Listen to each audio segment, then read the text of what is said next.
Lengak same Banatraga same Dabada. If same Angalo, Pandoriba Chief Minister do not 2026 key census say, Yam clear kata,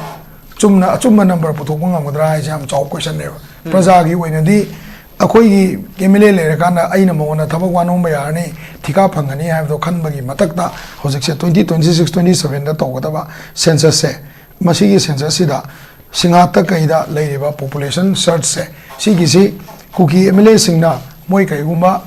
Sagi Kaitare, Moise, revive Toraba, Sakars Layraba, Lengak Layraba, CM Layraba, XYZ, I'm going to see him where I know, Malay Rengalo, Malay Matunda. Singati Emile Paulina Loika, Ate, Kampopi, Emile Singse, Moigi Lamjida census to Matamda, 2 census Putomam drives. She quite our question never quite went. Aduna, Lemoniva Ta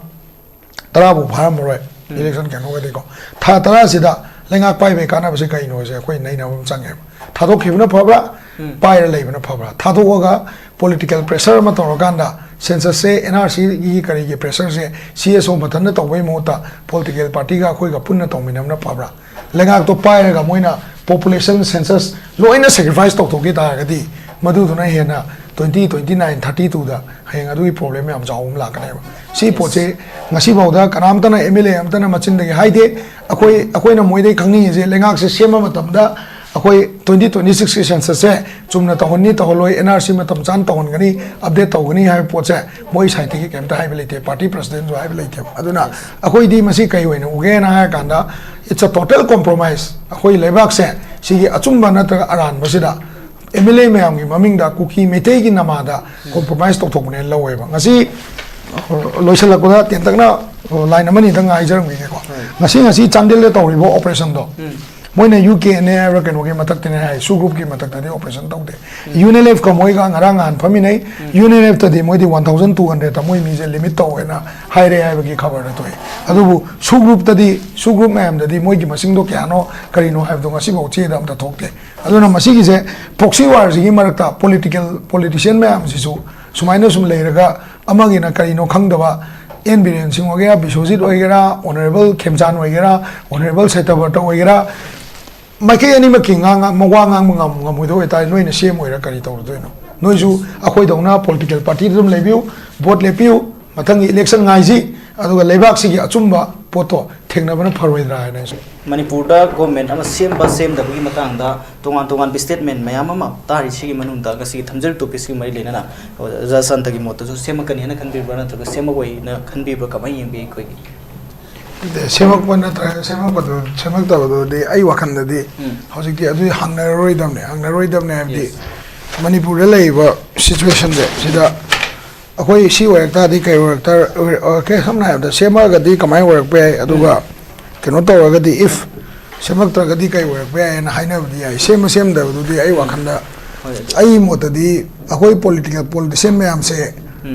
Moimogi BJP am Sativum Leo. Moinaton in the tardy by who go get the Tohala waiver. Was the environcing Delhi Zakrize. Nangyam Chief Minister winning Dagadi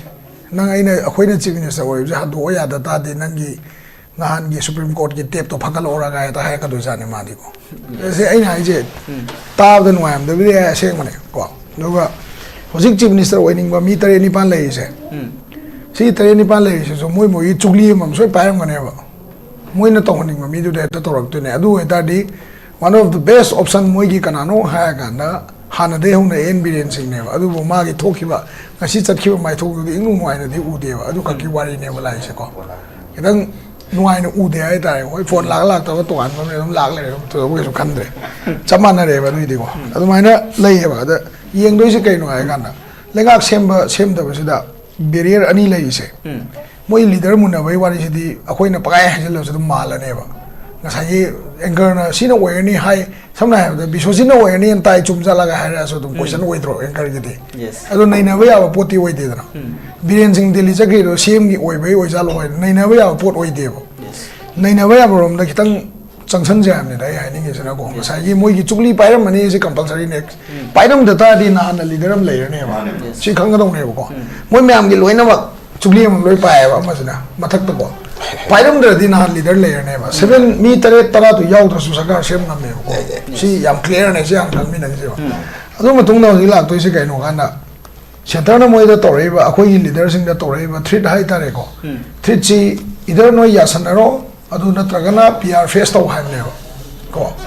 ꯌꯥꯁꯟꯅꯔꯒꯥꯟꯅ ꯀꯔꯤ ꯀꯥꯟꯅꯕ P R face ꯇꯧꯔꯒ ꯀꯔꯤ ꯀꯥꯟꯅꯒꯦ ꯑꯗꯣ ꯑꯗꯥꯏꯗ ꯈꯤꯇꯪ ꯆꯪꯁꯟꯁꯦꯕꯀꯣ ꯂꯤꯗꯔꯒꯤꯗꯨꯗꯤ ꯊꯣꯛꯑꯕ ꯑꯗꯨꯝ ꯂꯥꯛꯄ ꯌꯥꯏꯑꯕ ꯑꯃ ꯍꯦꯛꯇ ꯂꯥꯛꯄ ꯌꯥꯏ ꯅꯥꯒꯥ ꯑꯃꯁꯨ ꯍꯌꯦꯡ ꯑꯣꯏꯔꯛꯄ ꯌꯥꯏ ꯃꯣꯏ ꯃꯌꯥꯝ ꯁꯦꯟꯇꯔꯅ ꯇꯧꯒꯦ ꯍꯥꯏꯔꯗꯤ ꯀꯣ ꯁꯣꯔꯠ ꯕꯁꯨꯝꯗ ꯅꯪ ꯁꯦꯝꯃꯣꯏꯕ ꯂꯥꯛꯑꯣꯅ ꯀꯧꯊꯣꯛꯑ ꯇꯧꯔꯛꯄꯁꯨ ꯌꯥꯏꯑꯕ ꯀꯔꯤ ꯃꯔꯝꯒꯤ ꯒꯕꯔꯃꯦꯟ ꯁꯦꯝꯕꯒꯤ ꯏꯁꯨꯁꯤꯗꯀꯣ ꯁꯦꯟꯇꯔꯅ ꯃꯤꯗꯤꯌꯦꯠ ꯇꯧꯏ ꯅꯠꯇ꯭ꯔ ꯇꯧꯗꯦ ꯍꯥꯏꯕꯁꯦ ꯁ꯭ꯋꯥꯏꯗ ꯁꯨꯝ ꯌꯦꯡꯕꯤꯔꯛꯑꯣꯕ ꯍꯥꯏꯕꯗꯤ ꯃꯩꯇꯩ ꯚꯔꯁꯦꯁ ꯀꯨꯀꯤꯁꯦ it is still being played by the ꯁꯦꯟꯇꯔꯁꯦ ꯑꯗꯨꯝ ꯈꯪꯕꯤꯌꯨ ꯍꯥꯏꯕꯅꯦ ꯑꯩ ꯍꯥꯏꯖꯩꯁꯦꯀꯣ ꯃꯔꯝꯗꯤ ꯅꯥꯒꯥꯒꯤ ꯑꯦꯝ ꯑꯦꯜ ꯑꯦꯁꯤꯡꯗꯨꯗ ꯀꯧꯔꯒ ꯉꯁꯤꯐꯥꯎꯗ ꯁ꯭ꯄꯦꯀꯨꯂꯦꯁꯟ ꯑꯝꯇ ꯂꯩꯇꯦ ꯃꯩꯇꯩ ꯄꯥꯡꯒꯟꯒꯤ ꯑꯦꯝ ꯑꯦꯜ ꯑꯦꯁꯤꯡꯗ ꯁ꯭ꯄꯦꯀꯨꯂꯦꯁꯟ ꯑꯝꯇ ꯂꯩꯇꯦ ꯍꯥꯏꯕꯗꯤ ꯃꯤꯗꯤꯌꯦꯁꯟ ꯑꯝꯇ ꯂꯩꯇꯦ ꯍꯥꯏꯕꯅꯦꯕ ꯑꯗꯨꯅ ꯁꯦꯟꯇꯔꯅ ꯇꯧꯔꯤꯁꯤ ꯀꯩꯅꯣꯅ ꯍꯥꯏꯔꯀꯥꯟꯗ ꯃꯩꯇꯩ ꯚꯔꯁꯦꯁ ꯀꯨꯀꯤꯒꯤ ꯀꯥꯔꯠꯁꯦ ꯃꯣꯏꯁꯨ ꯍꯧꯖꯤꯛꯐꯥꯎ ꯑꯗꯨꯝ ꯁꯥꯟꯅꯔꯤꯑꯕ ꯁꯤ ꯌꯥꯕꯤꯌꯣꯕꯀꯣ ꯑꯩ ꯍꯥꯏꯁꯤ ꯌꯥꯅꯤꯡꯗꯕꯅꯦ ꯑꯦꯡꯀꯔ ꯈꯤꯇꯪ ꯈꯜꯂꯣꯅꯦ ꯅꯠꯇꯦ ꯑꯩ ꯍꯥꯏꯁꯤꯕꯣꯀꯣ ꯁꯥꯟꯅꯔꯤꯕ ꯍꯧꯖꯤꯛꯐꯥꯎꯀꯣ ꯑꯗꯨꯅ ꯍꯧꯖꯤꯛꯇꯤ ꯀꯩꯅꯣ ꯍꯥꯏꯀꯥꯟꯗ ꯏꯗꯔ ꯁꯔꯀꯥꯔꯁꯦ ꯂꯩꯔꯦꯅ ꯈꯜꯂꯣ ꯑꯩꯈꯣꯏꯗ ꯀꯩ ꯇꯣꯡꯖꯩ ꯀꯩ ꯃꯥꯡꯖꯩ ꯂꯩꯇ꯭ꯔꯦꯅ ꯈꯜꯂꯣ ꯀꯩ ꯃꯥꯡꯖꯩ ꯍꯧꯖꯤꯛ ꯇꯥꯃꯣ ꯆꯥꯎꯕꯅ ꯍꯥꯏꯕꯤꯀꯣ ꯀꯥꯁꯃꯤꯔꯒꯤ ꯃꯣꯗꯦꯜꯁꯦ ꯀꯥꯁꯃꯤꯔꯒꯤ ꯃꯣꯗꯦꯜꯗ ꯄꯤ ꯑꯥꯔ ꯊꯝꯕ ꯍꯥꯏꯁꯦꯀꯣ ꯌꯨꯅꯤꯌꯟ ꯇꯦꯔꯤꯇꯣꯔꯤ ꯊꯝꯕ ꯍꯥꯏꯁꯦ ꯁꯤꯒꯤ ꯄꯣꯠꯁꯤꯃ ꯁꯨꯡꯑꯣꯏ ꯑꯣꯏꯊꯣꯛꯑꯣꯏꯕ ꯑꯣꯏꯊꯣꯛꯑꯣꯏꯗꯕ ꯃꯔꯝꯗꯤ ꯒꯚꯔꯟꯃꯦꯟꯠ ꯑꯣꯐ ꯏꯟꯗꯤꯌꯥꯁꯤ ꯑꯣꯜꯔꯦꯗꯤ ꯀꯥꯁꯃꯤꯔꯁꯦ ꯕ꯭ꯂꯣꯛ ꯑꯅꯤ ꯊꯣꯛꯅ ꯊꯨꯒꯥꯏꯔꯀꯥꯟꯗ ꯂꯗꯥꯛ ꯔꯤꯖꯟ ꯑꯃꯒ ꯀꯥꯁꯃꯤꯔꯒ ꯃꯣꯏ ꯄꯤ ꯑꯥꯔ ꯊꯝꯃꯒ ꯌꯦꯡꯉꯕꯅꯦꯕ ꯑꯗꯣ ꯂꯗꯥꯛ ꯔꯤꯖꯟꯁꯦ ꯀꯥꯁꯃꯤꯔꯁꯤ ꯃꯣꯏ ꯄꯤꯁ ꯄꯨꯔꯛꯄ ꯈꯣꯠꯂꯛꯄ ꯍꯥꯏꯕꯁꯦ ꯃꯣꯏ ꯍꯧꯖꯤꯛꯐꯥꯎ ꯄꯤꯁ ꯄꯨꯔꯛ ꯉꯝꯗ ꯂꯩꯁꯤꯅꯦ ꯀꯥꯁꯃꯤꯔꯗꯀꯣ ꯐꯨꯜꯃꯥꯃꯥ ꯑꯗꯨꯝ ꯊꯣꯛꯏ ꯑꯗꯒꯤ ꯃꯣꯏ ꯂꯥꯜꯍꯧꯕ ꯃꯁꯤꯡ ꯍꯟꯊꯗꯦ ꯋꯥꯔꯤꯕꯨꯕꯀꯣ ꯑꯣꯟꯅ ꯇꯩꯅꯕꯗ ꯏꯟꯗꯤꯌꯟ ꯑꯥꯔꯃꯤꯅ ꯚꯤꯂꯦꯖ ꯚꯣꯂꯨꯟꯇꯤꯌꯔ ꯃꯌꯥꯝꯗ ꯅꯣꯡꯃꯩ ꯄꯥꯏꯍꯜꯂꯒ ꯉꯔꯥꯡ ꯅꯍꯥꯟ ꯅꯣꯡꯃꯩ ꯄꯥꯏꯍꯜꯂꯒ ꯃꯤꯂꯤꯇꯦꯟꯁꯤꯡꯒ ꯅꯣꯡꯃꯩ ꯀꯥꯞꯅꯅꯕ ꯇ꯭ꯔꯦꯅꯤꯡ ꯑꯣꯏꯅ ꯄꯤꯈꯠꯂꯛꯏꯅꯦꯕ ꯏꯐ ꯄꯤ ꯑꯥꯔꯅ ꯁꯣꯂꯨꯁꯟ ꯑꯣꯏꯔꯝ ꯇꯥꯔꯗꯤ ꯄꯤ ꯑꯥꯔꯅ ꯅꯠꯇ꯭ꯔꯒ ꯌꯨꯅꯤꯌꯟ ꯇꯦꯔꯤꯇꯣꯔꯤꯅ ꯁꯣꯂꯨꯁꯟ ꯑꯣꯏꯔꯝ ꯇꯥꯔꯒꯗꯤ ꯃꯗꯨꯒꯤ ꯀꯟꯗꯤꯁꯟꯗꯨ ꯂꯩꯔꯣꯏ ꯄꯤꯁꯐꯨꯜ ꯀꯣꯑꯦꯛꯖꯤꯁꯇꯦꯟꯁ ꯑꯃ ꯂꯩꯒꯗꯧꯅꯦꯕ ꯑꯗꯨ ꯂꯩꯇꯦ ꯁꯤꯃ ꯍꯥꯟꯅ ꯊꯝꯒꯦꯕꯀꯣ ꯑꯅꯤꯁꯨꯕꯗ ꯑꯩꯈꯣꯏꯒꯤ ꯀꯨꯀꯤꯒꯤ ꯁꯣꯝ ꯅꯥꯀꯟꯒꯤ ꯀꯥꯡꯕꯨꯁꯤꯅ ꯃꯣꯏꯅ ꯄꯥꯝꯃꯤꯕ ꯁꯦꯄꯔꯦꯠ ꯑꯦꯗꯃꯤꯅꯤꯁꯇ꯭ꯔꯦꯁꯟ ꯁꯦꯜꯐ ꯒꯣꯚꯔꯅꯦꯟꯁꯀꯤ ꯑꯥꯏꯗꯤꯌꯥꯁꯦ ꯃꯣꯏꯅ अंडमान निकोबार काश्मीर मोडेल मोगा खेनब लेबा अखोइसिदा 6 शेड्यूल लेबा हानगी को 6 शेड्यूल जिना सेल्फ गवर्नेंस पीरिबा मॉडल से सिसिगा आर्टिकल 35A जम्मू काश्मीर लेरमसे अनि जे खेनेबा लैंड राइट तगी करिदगी जॉब पीबदे खोटबगी खेनेबा अमसिना गवर्नमेंट अमगी मनुंगदा गवर्नमेंट अम पीरगा मोइदा ngसाइगी self governance even local area दा विलेज लेवल कोर्ट फाउ सेम यारिनेबा मसिदे को ngसाइगी अंडर आर्टिकल 244 2 275 वन गसे सिददी मोइदी सेम यारिनेबा को दुना ngसाइगी सी पोटसेनेबा लेरिसेको अदा काश्मीर की मॉडल जिगा अनि से आमथिं खेनेबा अनुना गवर्नमेंट ऑफ इंडिया से ऑलरेडी नॉर्मल यूनियन टेरिटरी अदे पॉलिटिकल क्राइसिस अम लेबगा समना हाबदा तोआन तोआन ब जगह दा लम तो पदा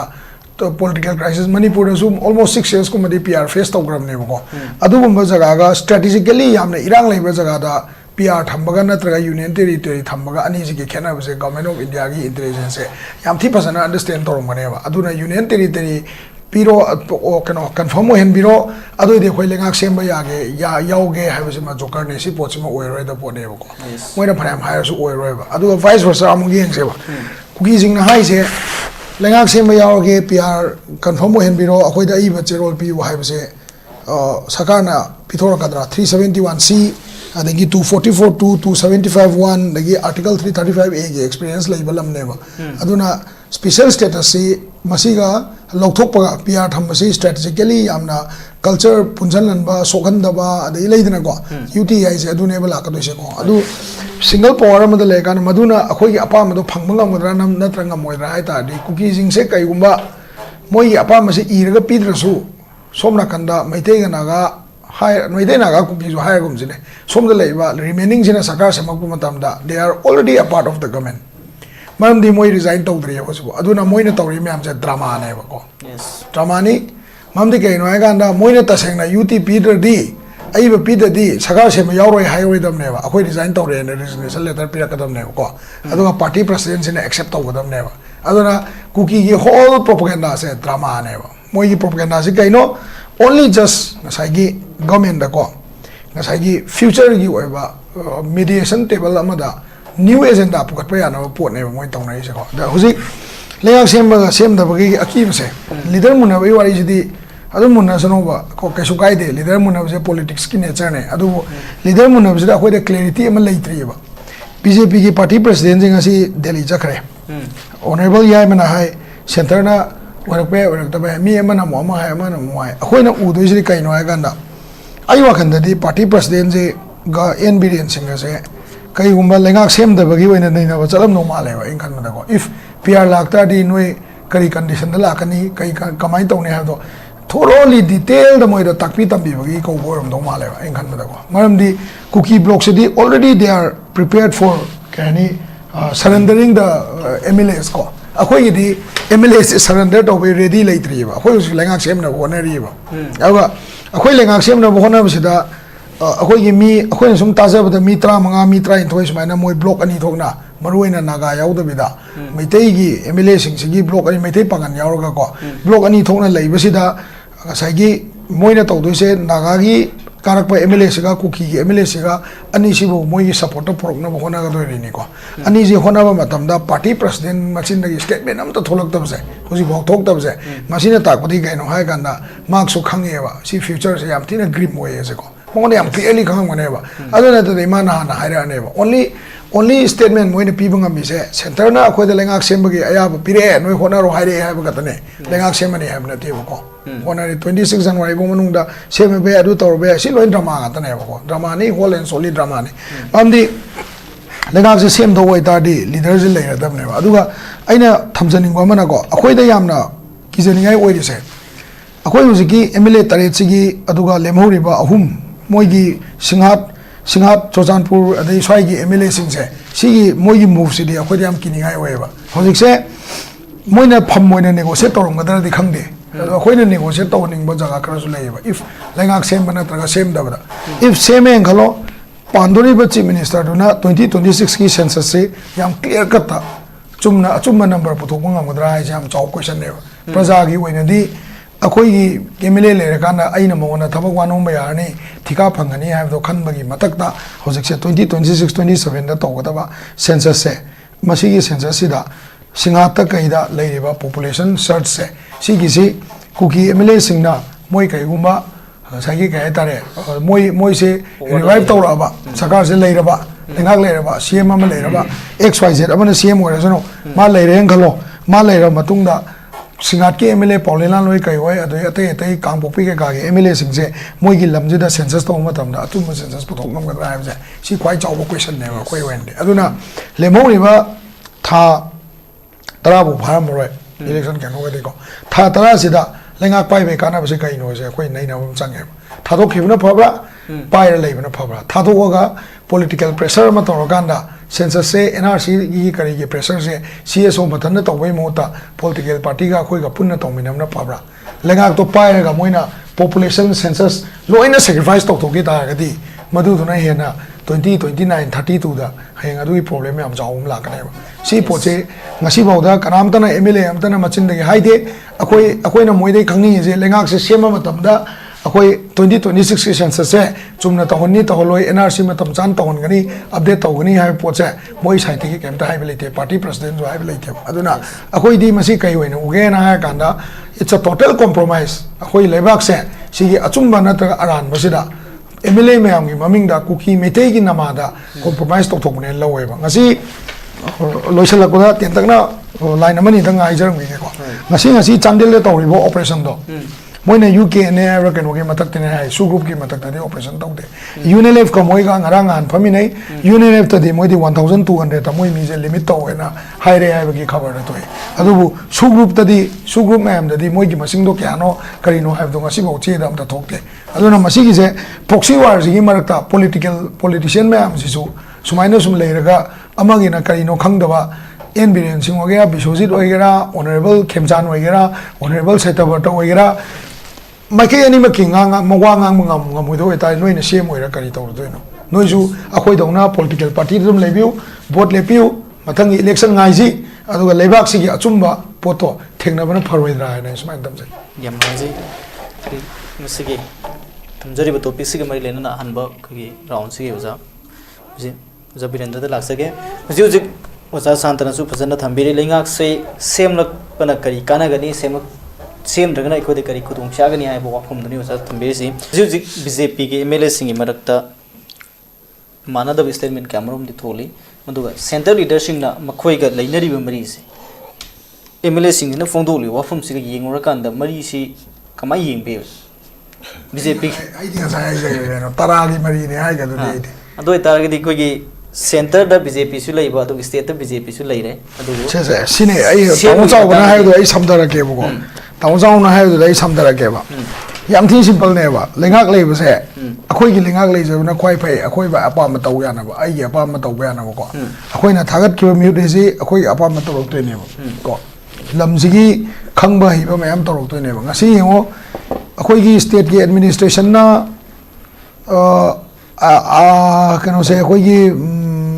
IDP me amayu manjalo de hai moi gi marakta buffer government manung da leiba buffer de usbo lokhok trisine ba SP gi DIG gi kari gi Imphal Valley manung da na maitei ga naga ta asom na cooking ata pura made administration manung da su with the taxpayers money adu su kana gi ayam na valley base ba mayam gi general category leiba mi mayam gi pesa ne ko atai duna grant nga tane moi free de phang pesa ne sida bana te ko ai ja adu gi pesa mayam duna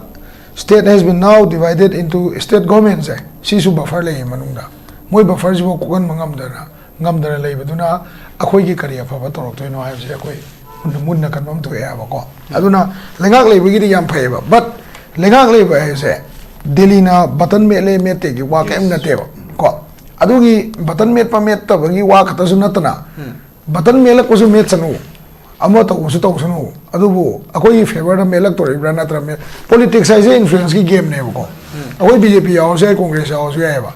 nang CPM yaw su ya ba but noi ne yaw akoi ne yaw party se masi akoi na akoi ki favor da kyam por pungam me po to ne ba lai se ado ni gi ngasai di tara MLA si di tolop su chai resign to again na su damki su tawi UTP so hai Sakar semam dai jida sem dore na khangabra kai no so de na di sem grani khangabra Delhi na tawani na moi de so thri tawra kai no khangne no ya gra ya roira awo di sem ni noi meitei de bisok ko haibra ya ho ge haibra hai bang bai mong da phare adu de khoi yaw hai ta ga di akhoi condition ama thamake union territory pini haibiu hai je si ata si kai no ko union territory pini haibiu hai ja kaim na te ba akhoi gi leiriba akhoi na claim tawjari ba akhoi lam ne hajari ba jaga sing se jaga sing sida leiba mi sing se India citizen ne hai wai bane sidi sam bida yam thine sam bida sine ba moy ata je adu luri je kai no khongbra luri je kai no hai ganda masai gi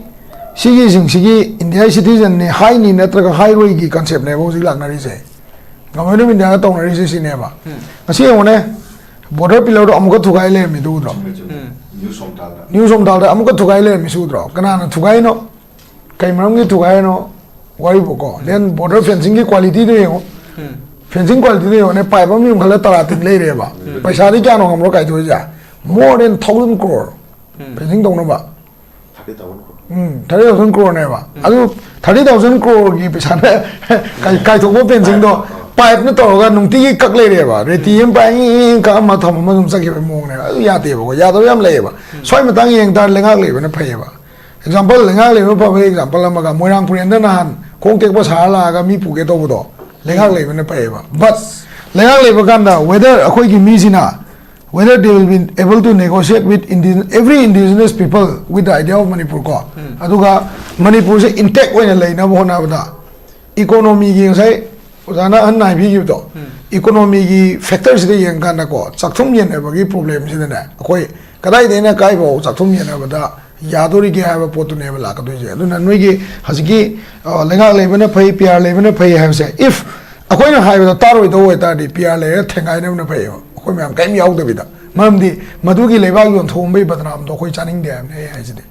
ko BJP de le gira opposition de le gira India government na tawm mani akhoi Supreme Court case to wadra adatra akhoi politically akhoi loinama regional idea chakadra special status tan gadra akhoi chai cha gadra India ai lamje sonam wangchu kumanu pa ma ju jail tham ngamanu pa mi ne ba moi se ko si khang gadam ne aduga separate administration gi concept se Jharkhand adagi kano akhoi gi Telangana sigi concept se ga sidai da demand to riba separate administration sigi concept se ga 100 kana ga jane sigi mi di ada registered population ne ko proper census le ba population ne MP masing chapchan le ram ne thukai ba gi MLA masing chapchan le ram ne अदुगी जगह दुदा border line ama yek pai wane ba ko culture population lai lai ramne akhoi sigi moine pam demand tawiba politically demand tawi pot se kamai toge da moi map se zigzag ne ba masana masabu moine kuki lamni haijari ba naga gi lamni haijari ba akhoi na su maitai gi lamni ga hairaga di akhoi haidri ko ju po maitai gi lamni haidri akhoi di manipur ne hai ko manipur gi lamni hairi ne ba si lam se zigzag ne ba aduna ngasai gi kaya ni moi gi smaila cross ek pa haira plus ek pa phiran do tasengna phajana phajub gi type super ta ga ju mar ta ho ba jaga mayam yauni phajub segai ba yauni ba yan tai ko ya je kamal ma mai chingkhala ko phamung da super matam da full loi ga na lum ga dau ne ba ko adu si mai na khoi mai subsan gan da swai da honi swai na ga khar le mani swai da rong mai khar le mani swai da honi ing gani ising jot gani untani end of the day kai da la ke ha kan na ga khar le mani pangan khar le mani ko marak ta mitei khar le mani taw jo ba ya je ko adu na super matam da ing ne ba England and wine sub say tadi. Akoigi indigenous iricha meamna, lebak sing aksa kadam name ko. Aduna moigi merta, akoi merta indigenous yaw is kana haini. Moina haido kana akoi na kangadam neva. Maitei na indigenous yaw na. Population hengale haibdi yani kana hengale ni de koi kangam moeva. Awa hosik lai ba buffer gi mong, ade hosik yanadri ba mong, sang ma yai ade tawiba. Administration de labor buffer maitei gi officer sing som sang ma yada ba police sang mangam da ba. Si condition ni di lengak le baje ai wakan de sungkan kan de ba maram di kai no kan da hayeng lengak le kan si buffer si henggal ko tar ga di ko hayeng census to da ko yam thi so kan ba du ga only one negotiation am la kan ni lo ya kan da yasana si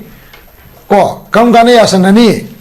akoi gi illegal le ba mi jing se manipur gi men kano ne na dobisal da census si da e to biro ado ta di lambi chapa ya na si assembly pharmacy hai pot ne adu gi wahi du ne ba UT Pini na soi to view akhoi sarkar se ba yaw ge hai je du ne sai lo sam jai